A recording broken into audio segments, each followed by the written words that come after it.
Shalom, senang sekali dapat berjumpa kembali dalam program Bible Study Online CK7. Nah, hari ini saudara, kita akan melanjutkan pembelajaran kita dari kitab Yeremia pasal yang ke-36. Seperti kita ketahui bahwa kerajaan selatan dari Israel, yaitu kerajaan Yehuda, itu dinubuatkan memang dihukum Tuhan akan dibuang ke Babel selama 70 tahun di pengasingan. Namun sebelum mereka mengalami hal itu, Tuhan mengirim nabinya yaitu Yeremia untuk memberikan peringatan, untuk memberikan nasihat supaya mereka meninggalkan jalan-jalan yang jahat. Tapi apa yang terjadi? Bahkan raja-raja Yehuda semakin jahat. Mereka membelakangi Tuhan, memberontak kepada Tuhan, tidak mau mendengarkan firman Tuhan. Apa jadinya? Dan mereka mendapatkan akibatnya. Nah, pada pasal yang ke-36 ini bercerita tentang bagaimana Raja Yoyakin yang waktu itu sedang memerintah kerajaan selatan itu mengabaikan firman Tuhan. Nah, kisahnya seperti apa? Sebelum kita membaca, merenungkan, dan mendapatkan rema di dalamnya, mari kita datang kepada Tuhan. Kita sembah Dia, saudara. Kami bersyukur buat firman-Mu Tuhan, buat kebaikan-Mu. Selama-lamanya Engkau Allah yang ajaib, selama-lamanya Engkau Allah yang dahsyat. Firman-Mu ya dan amin, firman-Mu ya dan amin. Kami percaya setiap perkataan-Mu Tuhan.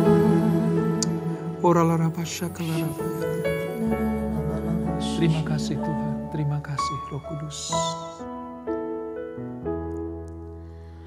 Bapa,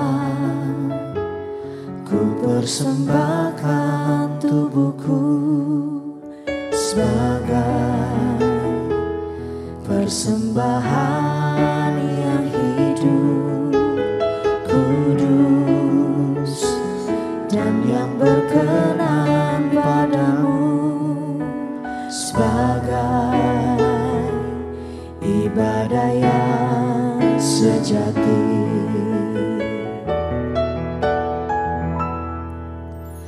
Bapa, ku persembahkan tubuhku sebagai persembahan yang hidup, kudus, dan yang berkenan padamu, sebagai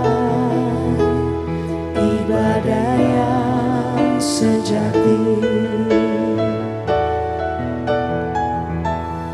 Ku sembahkan Tuhan, ku sembahkan Tuhan, ku serahkan hidupku kepadamu untuk kemuliaan nama-Mu. Ku sembahkan Tuhan, ku sembahkan Tuhan, ku serahkan hidupku kepadamu untuk kemuliaan nama-Mu.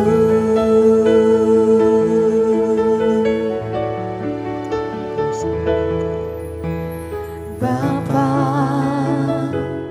ku persembahkan tubuhku sebagai persembahan yang hidup, kudus, dan yang berkenan padamu, sebagai ibadah yang sejati.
sembahkan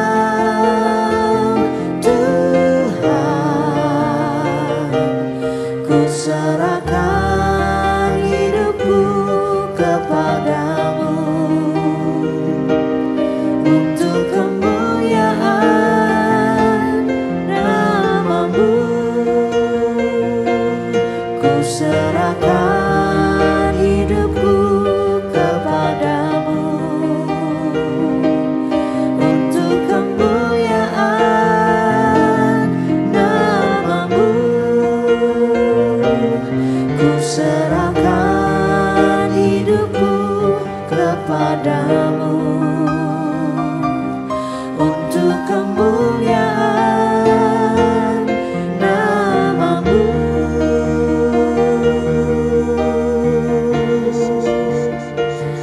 Haleluya,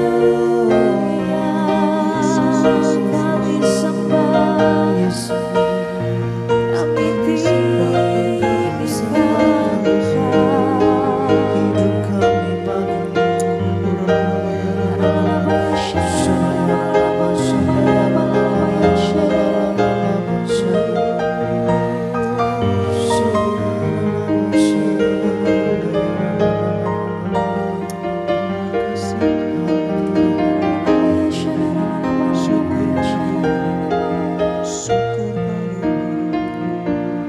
Ku renungkan firman-Mu siang dan malam, ku pegang perintah-Mu dan ku lakukan.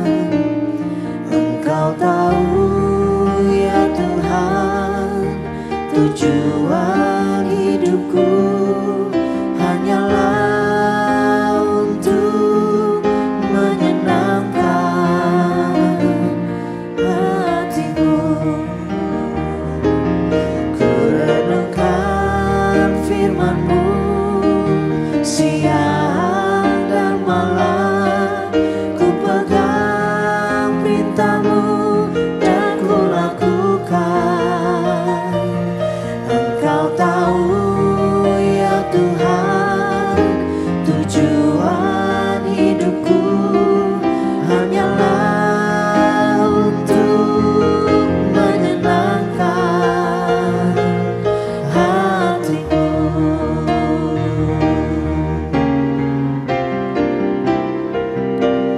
Ku renungkan firman-Mu siang dan malam, ku pegang perintah-Mu dan ku lakukan. Engkau tahu ya Tuhan, tujuan hidupku hanyalah untuk menyenangkan hati-Mu. Menyenangkan hati-Mu, menyenangkan hati-Mu. Kerinduan kami adalah tinggal di dalam firman-Mu. Dan kami bisa tinggal karena kami mencintai firman-Mu. Seperti hari ini ya Tuhan, setiap hari kami merenungkan kebenaran firman-Mu, belajar akan titah-titah-Mu, supaya kami mengenal Engkau lebih dalam lagi, tinggal di dalam Engkau, dan melakukan seluruh perintah-Mu. Terima kasih Bapa, urapi kami untuk melanjutkan pembelajaran kami. Terpuji nama-Mu kau selama-lamanya. Dalam nama Yesus, mari yang siap belajar firman Tuhan. Sama-sama kita katakan, amin. Nah saudara, kita akan membaca dari kitab Yeremia, pasalnya yang ke-36. Alkitab kita Perjanjian Lama, halaman sekitar 1251. Kita akan membaca ayat 1 sampai dengan ayat ke-19 terlebih dahulu. Bagaimana terjadi sebuah perbuatan yang sangat menyakiti hati Tuhan ketika Raja Yoyakin itu meremehkan firman Tuhan. Bukan hanya meremehkan dengan cara tidak percaya, tetapi melakukan tindakan-tindakan tercela. Yaitu apa saudara? merobek firman Tuhan dan bahkan membakarnya. Nah, kisahnya seperti apa? Mari kita baca ayat 1 sampai 19. Demikian firman Tuhan. Gulungan kitab dibakar oleh Raja Yoyakim. Pada tahun keempat pemerintahan Yoyakim, putra Yosia, Raja Yehuda, datanglah firman Tuhan ini dari Tuhan kepada Yeremia, bunyinya, ambillah gulungan kitab dan tulislah di dalamnya segala perkataan yang telah kufirmankan kepadamu mengenai Israel, Yehuda, dan segala bangsa. Sejak aku berbicara kepadamu pada zaman Yosia sampai saat ini. Apabila kaum Yehuda mendengar tentang segala malapetaka yang aku rancangkan untuk ditimpakan atas mereka, mungkin mereka masing-masing akan bertobat dari tingkah lakunya yang jahat itu, sehingga aku mengampuni kesalahan dan dosa mereka. Yeremia pun memanggil Baruk bin Neria, lalu Baruk menuliskan dalam gulungan kitab itu, langsung dari mulut Yeremia, segala perkataan yang telah difirmankan Tuhan kepadanya. Yeremia memberi perintah kepada Baruk, aku berhalangan, tidak dapat pergi ke rumah Tuhan. Jadi, pada hari puasa, engkaulah yang pergi membacakan dari gulungan itu perkataan Tuhan di hadapan orang banyak di rumah Tuhan. Perkataan yang kau tuliskan langsung dari mulutku kepada segenap orang Yehuda yang datang dari kota-kotanya, haruslah engkau membacakannya juga. Mungkin permohonan mereka sampai ke hadapan Tuhan dan mereka masing-masing bertobat dari tingkah lakunya yang jahat itu. Sebab dahsyatlah murka dan kobaran amarah yang dinyatakan Tuhan kepada bangsa ini. Baruk bin Neria melakukan tepat seperti yang diperintahkan kepadanya oleh Nabi Yeremia untuk membacakan perkataan-perkataan Tuhan dari kitab itu di rumah Tuhan. Adapun pada tahun kelima pemerintahan Yoyakim, putra Yosia Raja Yehuda, di bulan ke-9, diumumkanlah puasa di hadapan Tuhan bagi segenap rakyat di Yerusalem dan bagi segenap rakyat yang datang dari kota-kota Yehuda ke Yerusalem. Baruk pun membacakan di hadapan segenap rakyat perkataan Yeremia dari kitab itu di rumah Tuhan, di kamar Gemaria, anak Safan, sekretaris kerajaan, di pelataran atas di depan pintu gerbang baru rumah Tuhan. Ketika Mikaya bin Gemaria bin Safan mendengar segala firman Tuhan dari kitab itu, turunlah ia ke istana raja, ke kamar sekretaris kerajaan. Ternyata di sana duduk semua pemuka, Elisama, sekretaris kerajaan, juga Delaya bin Semaya, Elnatan bin Abbor, Gemaria bin Safan, Sedekia bin Hanaya, dan semua pemuka lainnya. Lalu Mikaya memberitahukan kepada mereka segala firman yang telah didengarnya ketika Baruk membacakan kitab itu di hadapan orang banyak. Kemudian para pemuka itu mengutus Yehudi bin Netanya bin Selemnya bin Kusi kepada Baruk dengan pesan, bawalah gulungan yang telah kau bacakan di hadapan orang banyak itu dan datanglah kemari.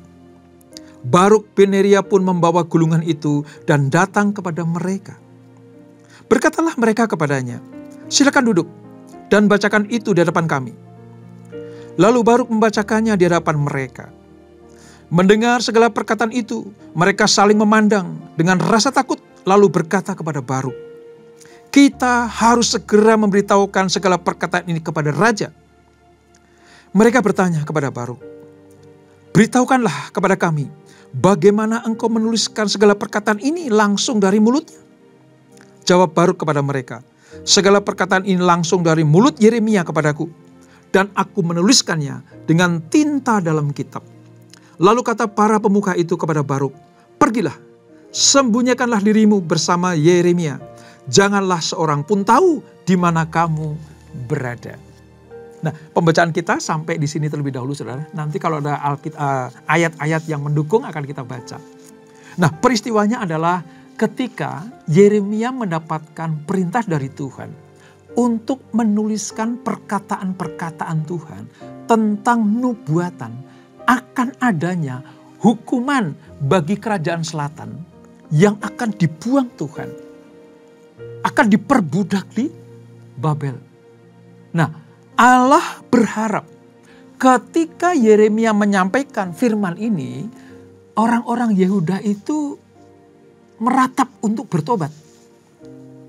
Menyesali dosa-dosa mereka. Karena isinya adalah tentang apa? Hukuman. Kalau mereka tidak mendengarkan apa perkataan Tuhan, percaya akan apa yang difirmankan Tuhan, mereka akan dihukum. Nah, singkat cerita saudara, Yeremia meminta Baruk juru tulisnya menulis apa yang Tuhan firmankan langsung dari mulut Yeremia. Nah, mari kita lihat. Saudara, mulai dari pasal 36 sampai nanti Yeremia pasal 45, kitab ini mencatat tentang semua hal narasi sejarah yang nanti akan memuncak pada kehancuran Yerusalem dan bait sucinya. Nanti akan saudara lihat di dalam pasal yang ke-39. Bagaimana perkataan Tuhan, nubuatan Tuhan itu tidak bisa ditarik kembali karena orang Yehuda mengkeraskan hati. Tidak mendengarkan apa kata Tuhan. Itu pasal 36 sampai 45. Lalu dilanjutkan kemudian dengan peristiwa-peristiwa sesudahnya. Dan yang unik saudara, bahwa dari kumpulan ini Baruklah sebagai sekretaris Yeremia yang menuliskan. Baru muncul di pasal 36, nanti akan muncul lagi di pasal 45. Jadi Yeremia minta Baruk untuk menuliskan perkataan-perkataan Tuhan ini. Nah, peristiwa ini saudara, tercatat ketika apa? Terjadi pada tahun 605 sebelum Masehi. 605 sebelum Masehi. Tepatnya setelah pasukan Nebukadnezar dari Babel itu mengalahkan pasukan Mesir di Karkemis ketika mereka sedang menuju ke Yerusalem. Ingat pelajaran kita? Ya. Babel memang diizinkan Tuhan untuk menuju Yerusalem. Supaya apa? Dijadikan alat Tuhan menghukum umatnya sendiri yang tidak taat dan setia. Padahal kita tahu orang Babel, Nebukadnezar, ya, itu adalah orang kafir. Bangsa yang tidak mengenal Allah yang benar. Bukan penyembah Allah Abraham, Ishak dan Yakub. Tapi Tuhan izinkan dipakai Tuhan sebagai alat Tuhan menghajar bangsa pilihan, yaitu bangsa Israel. Untuk pertama kalinya semua nubuatan Yeremia dikumpulkan menjadi satu kitab. Supaya apa saudara? Dapat dibacakan dengan keras kepada bangsa itu. Tujuan Allah supaya bangsa Israel tahu persis firman ini dari Allah. Bukan dari manusia. Tujuannya jelas. Allah bermaksud agar penduduk Yehuda menanggapi firman yang tertulis itu. Dengan apa? Meninggalkan cara mereka yang fasik. Menerima pengampunan. Supaya luput dari murka Allah. Tadi tercatat dalam ayat kedua saudara. Allah berharap supaya ada pertobatan. Sadar akan dosa. Jadi sesungguhnya saudara, firman Allah itu datangnya kepada umat Allah, kepada kita semuanya. Sampai dengan sekarang ini. Selain tujuannya untuk memberikan sebuah kabar baik. Firman Allah itu. Yang kedua, menasehati. Yang ketiga, mengajar. Tapi yang keempat ini jangan lupa, menegur. Supaya apa? Supaya kita luput dari hukuman Allah. Firman ini keras. Kepada orang-orang Yehuda itu keras, saudara. Tetapi kerasnya firman Allah, kalau ditujukan kepada anak-anaknya, Allah berharap supaya mereka diselamatkan. Supaya mereka tidak dihukum. Supaya mereka hidup dalam ketetapan Tuhan. Supaya janji Allah kepada Abraham yang turun ke Ishak sampai ke Yakub sampai ke keturunannya itu tergenapi. Tapi sayang, kalau kita baca tadi saudara, nanti akan kita lihat bagaimana reaksi Yoyakim terhadap berita firman Allah supaya dia diselamatkan dari hukuman, dari murka Allah. Kita akan lihat nanti. Tapi yang jelas tujuan Allah memberikan firman adalah supaya kita diselamatkan Tuhan. Itulah sebabnya pada peristiwa ini saudara, kondisi keagamaan, kerohanian orang-orang Yehuda, orang-orang Yerusalem itu, baik penduduknya dan pemimpinnya itu, mereka kelihatan religius. Karena ada puasa. Ya, ayat 9 tadi, mereka berpuasa loh saudara. Religius sekali. Namun, ya, sebenarnya hati mereka kosong. Mereka melakukan puasa itu hanya sebagai sebuah ritual. Hanya ritual belaka. Oh, ini tradisi kita sebagai orang Yahudi. Oh, ini tradisi kita. Kalau sekarang ini ya, sebagai orang Kristen, puasa ya puasalah gitu. Tapi sesungguhnya kehidupan mereka itu kosong. Ini terbukti apa saudara? Sikap orang-orang Yehuda termasuk rajanya. Mereka menganggap enteng firman Allah. Yeremia mendapat firman. Ditulis oleh Baruk sekretarisnya. Dibacakan di bait Allah. Di tempat ibadah. Ini betul-betul firman yang dari Tuhan. Maka kita katakan, sekalipun mereka berpuasa, tapi terhadap teguran firman Allah, mereka lalaikan. Mereka anggap enteng. Saya tidak mengecilkan arti puasa. Kita diperintahkan untuk berpuasa. Kita rutin ya berpuasa. Kalau di CK7 itu Selasa dan Sabtu, ya itu wajib berpuasa kepada para pengerja dan himbau kepada jemaat. 2 kali seminggu. Bagus, baik. Tetapi itu tidak cukup. Kelengkapan dari kerohanian kita dalam hal berpuasa adalah apa? Percaya, mengimani, berjalan di atas kebenaran firman. Sekali lagi, pada kasus ini, pada konteks ini, firman ini dibacakan supaya mereka bertobat. Sebelum murka Allah dinyatakan kepada mereka. Kita temui tadi, ayat 3-7 tadi. Apa yang terjadi? Baik raja maupun para pegawainya, orang-orang di sekeliling raja itu bukan hanya mengabaikan firman Allah. Malah saudara, Raja Yoyakim itu dengan berani merobek dan membakar gulungan firman itu tanpa rasa bersalah sedikit pun. Merobek artinya apa saudara? Sama sekali tidak percaya. Sama sekali tidak mengimani. Sama sekali tidak mendukung perkataan firman itu. Membakar artinya apa? Sekali-kali aku tidak akan pernah membaca firman itu. Sekali-kali aku tidak pernah percaya kepada firman itu. Buat apa? Tidak ada pentingnya buat aku. Itu tindakan membakar itu seperti itu. Lihat saudara, di ayat 23-24. Kita baca. Ayat 23 dan 24. Tindakan Yoyakim terhadap pembacaan firman Allah. Demikian firman Tuhan. 23-24. Setiap kali Yehudi selesai membacakan 3-4 kolom, raja mengoyak-ngoyakkannya dengan pisau raut, lalu melemparkannya ke dalam api di perapian itu, sampai seluruh gulungan itu habis dimakan api di perapian itu. Baik raja maupun para pegawainya yang mendengarkan segala perkataan itu tidak merasa takut dan tidak mengoyak pakaian mereka.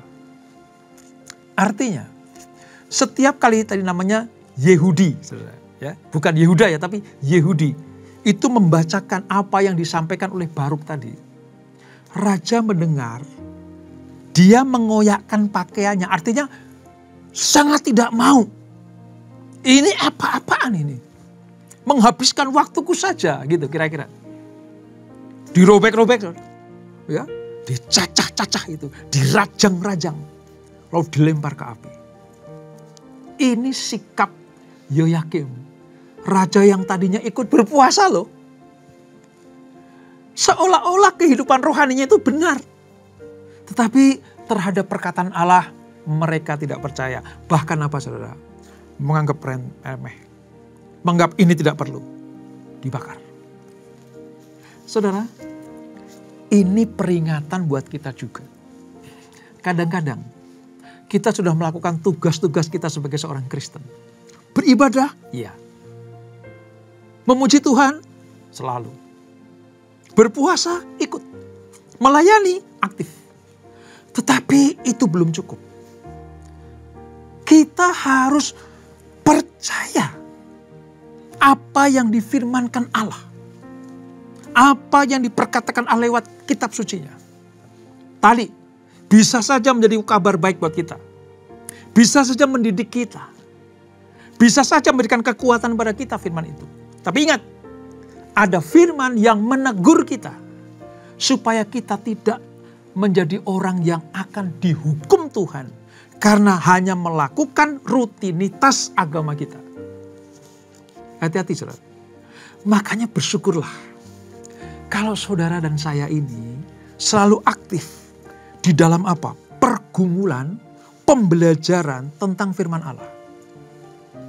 CK7 tidak pernah henti-hentinya memberikan sarana, media, wadah.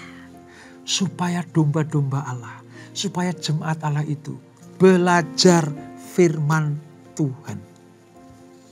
Dengan belajar kita mengerti apa yang menjadi isi hati Tuhan. Dengan belajar firman kita mengerti rencana-rencana Tuhan. Dengan membaca firman, belajar firman seperti di Bible Study Online CK7 ini. Kita mengerti kita sedang ditegur Tuhan, kita sedang dinasihati, dididik, atau diberikan kabar baik. Kalau kita mengerti perkataan Tuhan, kita bisa mengambil langkah-langkahnya. Oh, ini perkataan firman tentang teguran. Maka kita bertobat. Oh, ini perkataan Tuhan tentang apa? Janji-janji yang digenapi. Oh, kita percaya. Oh, ini perkataan Tuhan tentang apa? Tentang kedatangan Yesus yang kedua kali. Wow, kita mempersiapkan diri. Oh, firman ini berbicara tentang apa? Tetaplah kuat di dalam penderitaan. Maka kita akan selalu percaya akan perlindungan Tuhan. Kalau firman itu berbicara tentang kedatangan yang kedua kali, kita berjaga-jaga. Dengan demikian, apapun yang difirmankan Tuhan itu penting buat kita. Nah, pada kasus ini saudara, Yoyakim meremehkan, mengabaikan, bahkan menghina firman Tuhan. Tadi dirobek-robek, bahkan dibakar. Ini usaha Yoyakim untuk memusnahkan firman Tuhan. Ini. Mungkin kita tidak sejahat Yoyakim, nggak sampai merobek-robek Alkitab, apalagi membakar. Tapi tahu saudara, mengabaikan saja itu sama saja apa? Kita itu melempar firman Allah sepertinya tidak berguna. Nggak usahlah merobek-robek atau membakar. Tidak percaya firman saja, kita itu sudah di luar kehendak Allah. Sebab semua firman itu kebenaran, saudara. Semua Alkitab isinya tentang kebenaran. Semua firman Tuhan isinya tentang apa? Kebenaran. Makanya ketetapan Allah itu harusnya dihormati, dipercayai, dilakukan. Supaya apa? Janji tentang keselamatan, janji tentang mujizat, janji tentang penyertaan itu terjadi. Jangan seperti Raja Yoyakim yang tidak menghormati firman Tuhan. Saudara tahu, ketika raja melakukan itu, saudara, semua hulu balangnya, semua orang-orang di kerajaan itu ikut serta. Jadi perbuatan raja yang jahat itu diikuti oleh orang-orang sekelilingnya. Dampak dari pemimpin yang tidak suka firman Allah merembet kepada bawahannya. Makanya saudara, tidak mengherankan. Jangan kaget. Allah kemudian menyatakan bahwa ia akan menghukum Yoyakim. Apa hukumannya saudara? Mari kita baca. ayat 30 sampai 32. Ini hukuman Allah kepada raja yang meremehkan firman Allah. Ayat 30 sampai 32. Sebab itu, beginilah firman Tuhan tentang Yoyakim raja Yehuda. Tidak ada dari keturunannya yang akan duduk di atas tahta Daud. Mayatnya akan tercampak, terkena panas di waktu siang dan dingin di waktu malam. Aku akan menghukum dia, keturunannya, dan hamba-hambanya karena kesalahan mereka. Aku akan mendatangkan atas mereka, atas penduduk Yerusalem, dan atas orang Yehuda, segenap malapetaka yang kuancamkan kepada mereka, dan yang tidak mau mereka dengar. Ayat 32. Yeremia lalu mengambil gulungan lain dan memberikannya kepada Baruk bin Neria, juru tulis itu. Baruk menuliskan di dalamnya langsung dari mulut Yeremia segala perkataan yang ada di dalam kitab yang telah dibakar oleh Yoyakim, raja Yehuda. Bahkan masih ditambah dengan banyak perkataan serupa. Ini menggambarkan bagaimana Allah sudah selesai kesabarannya kepada Yoyakim, kepada para pegawainya. Bahkan Tuhan sudah menjatuhkan hukuman. Keturunan Yoyakim tidak akan menduduki tahta Daud. Artinya apa? Tidak ada yang menjadi raja, saudara. Tuhan menetapkan, karena engkau, hei Yoyakim, meremehkan, tidak percaya, bahkan menghinakan firman Allah, maka tidak ada keturunanmu yang akan duduk di atas tahta Daud. Dan Tuhan akan mendatangkan malapetaka. Ini tragis sekali. Tadi berpuasa loh. Ikuti ritual keagamaan. Mungkin dia mengucapkan kidung-kidung pujian kepada Tuhan. Tapi begitu firman Tuhan yang sedikit keras kepadanya, menegur dosa-dosanya, langsung marah, saudara. Berapa banyak di antara kita yang sudah rutin melakukan ritual penyembahan kita, ibadah kita. Tapi kalau ditegur Tuhan masih ngambek, masih marah. Bahkan mencampakkan firman Tuhan dengan tidak percaya kepadanya. Kita sama seperti Yoyakim. Lewat pelajaran ini, mari selidiki hati kita. Apakah kita termasuk orang yang taat setia kepada firman Allah? Apakah kita termasuk orang yang percaya akan perkataan Tuhan? Jika belum, saudara, ambil keputusan. Apapun perkataan Tuhan itu baik buat kita. Nasihat, teguran itu baik buat kita. Sebab apa Tuhan masih menegur kita? Karena dia sayang kepada kita. Tuhan itu sayang kepada Yoyakim dan orang-orang Yehuda. Tapi sayang, saudara, kasihnya Tuhan tidak ditanggapi bertepuk sebelah tangan. Ya mau tidak mau, Allah mengambil keputusan untuk menghukumnya. Jadi dari pelajaran ini kita melihat, Tuhan sayang kepada kita. Buktinya apa? Bukan hanya Yesus mati buat kita, saudara. Itu tanda yang luar biasa. Tanda sayangnya Tuhan buat kita semuanya. Tetapi setiap hari kita diberikan firman Allah, itu tandanya Tuhan sayang pada kita. Makanya terhadap firman Allah, ayo percaya, setia, imani, dan aminkan. Maka apa yang dijanjikan Tuhan akan genap dalam kehidupan saudara dan saya. Pada konteks ini, Tuhan menegur Yoyakim.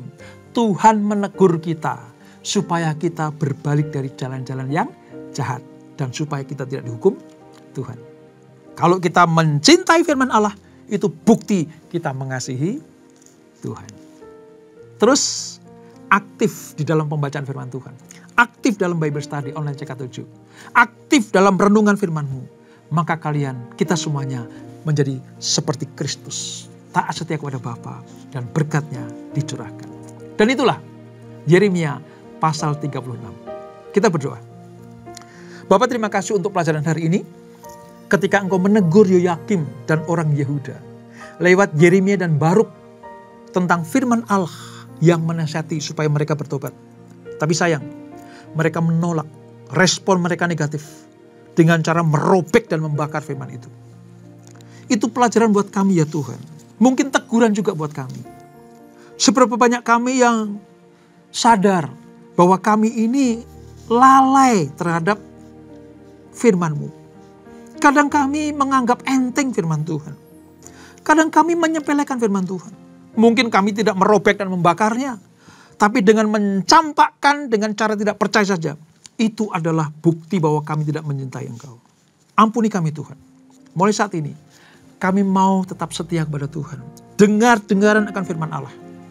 Entah itu nasihat, kabar baik atau teguran. Kami terima dengan penuh sukacita. Supaya kami tidak dihukum seperti Yoyakim. Tidak mendapatkan malapetaka seperti bangsa Yehuda. Yang dibuang ke Babel selama 70 tahun. Terima kasih Bapak untuk Bible Study yang luar biasa ini. Sebelum kami tinggalkan acara ini, kami siapkan hati kami terima berkat yang daripadamu. Kekasih-kekasih Kristus arahkan hatimu pada Tuhan. Terimalah berkat kasih anugerah dari Allah Bapa yang berlimpah-limpah. Di dalam anaknya yang tunggal Tuhan Yesus Kristus. Dan persekutuan yang manis dalam Roh Kudus menyertai kita semuanya. Mulai saat ini sampai Maranatha. Yesus datang yang kedua kali menjemput kita semuanya. Bertemu di awan-awan yang permai. Menikmati kemuliaan kekal sampai selama-lamanya. Yang diberkati sama-sama kita katakan amin. Tuhan Yesus memberkati.